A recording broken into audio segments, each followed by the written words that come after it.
Happy New Year to you. I just wanted to hop on quickly and talk a little bit about 2022 and goals and that kind of thing, because how could I not do a video about goals and that kind of thing? That's kind of my jam. I can be a little bit hardcore about planning and organizing and stuff like that.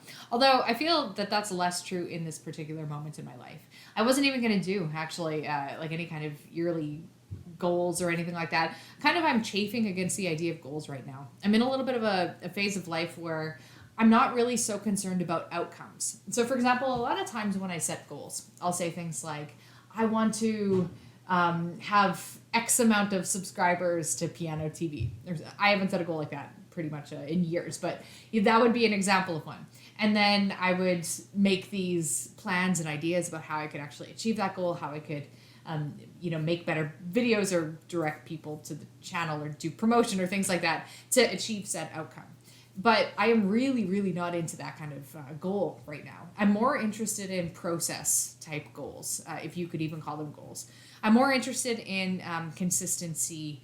And so, for example, something that I much prefer that feels a lot more harmonized with my just where I am in life right now is instead of setting, like, I'm going to get X amount of views on Piano TV, it's more like I want to like spend X amount of hours a week working on X. So for example, I want to spend like a certain amount of time on my business each week. I have a really bad habit of doing too much and then I burn out and then I do too little and then I'm kind of on this like oscillating seesaw. Since I run my own business, it's really, really difficult to stop because there's never an end to it. Like no matter how much I do, there's always like a million other things that I could be doing.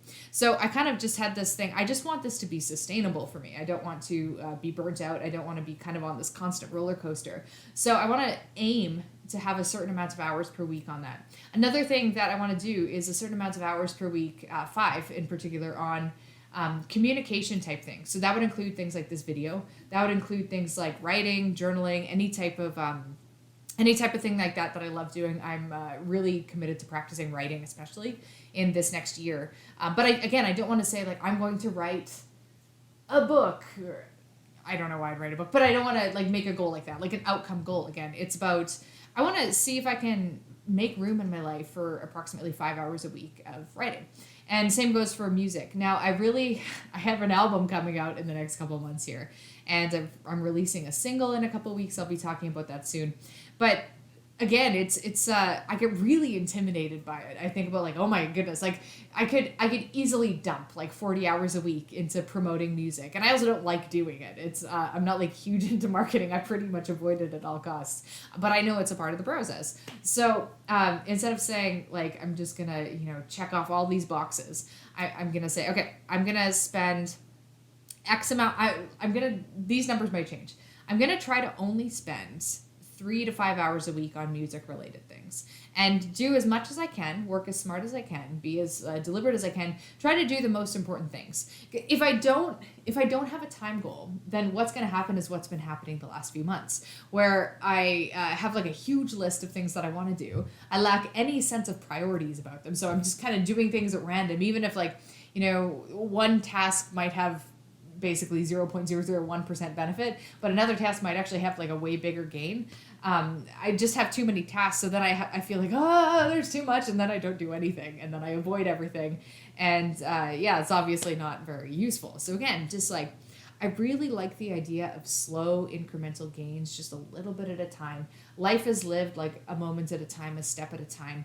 And I fear that being so fixated on outcomes, I kind of lose sense of how like my weeks feel and how my daily life feels. Because ultimately, I think what I'm really reaching for in this next year is, and this is my word of the year, stability.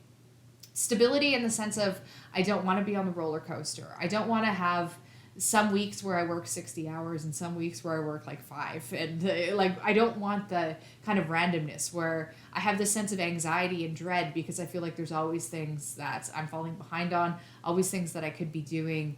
And just because my life doesn't really have like a kind of consistent flow to it. That's really what I'm searching for. And not just in actions and tasks. I don't just desire stability in daily life physical things, it's also emotionally too.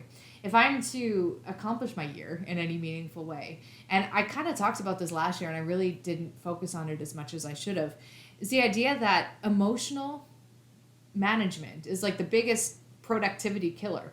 So for me, if I get like moody about something, if I have a bad day or if I have a bad moment or like me and my kid have a little like fight, and life is so hard and I get kind of in that mood, then it just absolutely tanks my spirit. All of a sudden I can't do anything. I don't want to do anything. I get in this phase where like life sucks, everyone sucks. I'm just gonna like sit here and wait to die. I just get this kind of like moody, it's very self-defeating and it's a totally useless state. It doesn't have any emotional benefit to me to like just kind of marinate in negativity.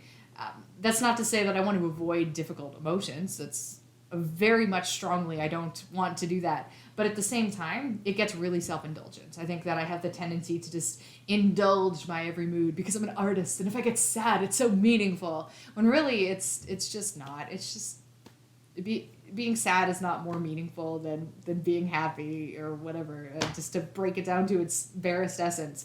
So emotional energy management, very, very important to me. That's really what I'm aiming for with stability this year.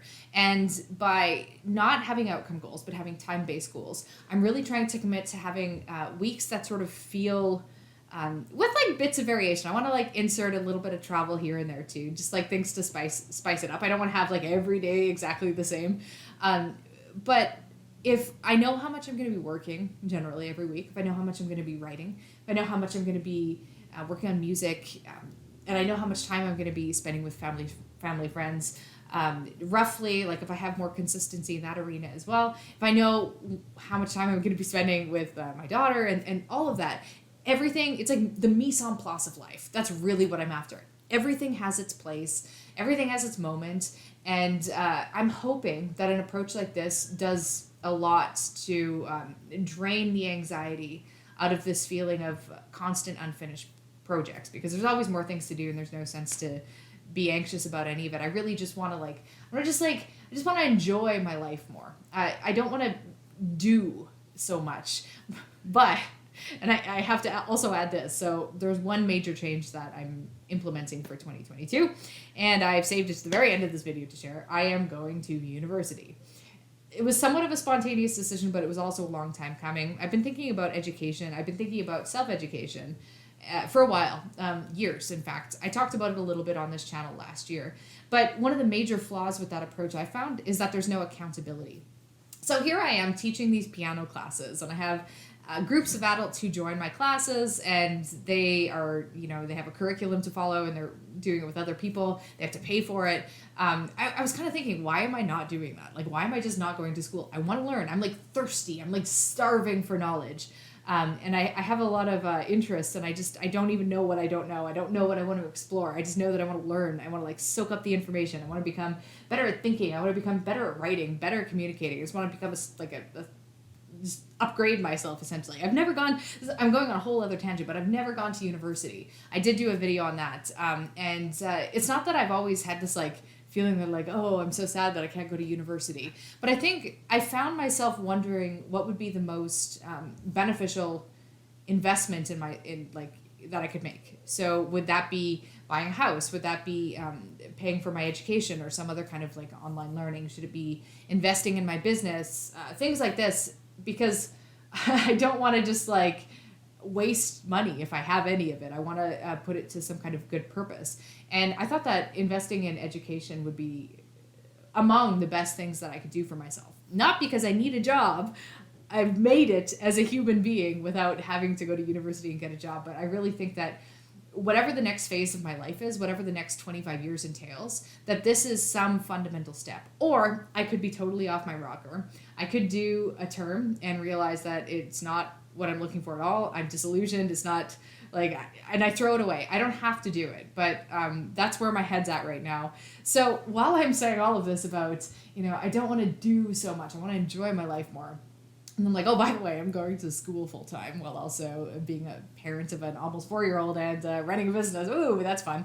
But I think this really feels like at the moment, again, this give me permission to change my mind here, but it feels like something that I'm very much taking that's just for me, something that's like purely for myself, where I feel like I've spent the last few years in just trying to do things for other people. It's not that I want to keep doing that, of course, but it hasn't been about, it's like, okay, well, I have to find a way to earn money. I have to find a way to like raise my kid in a way that feels congruent.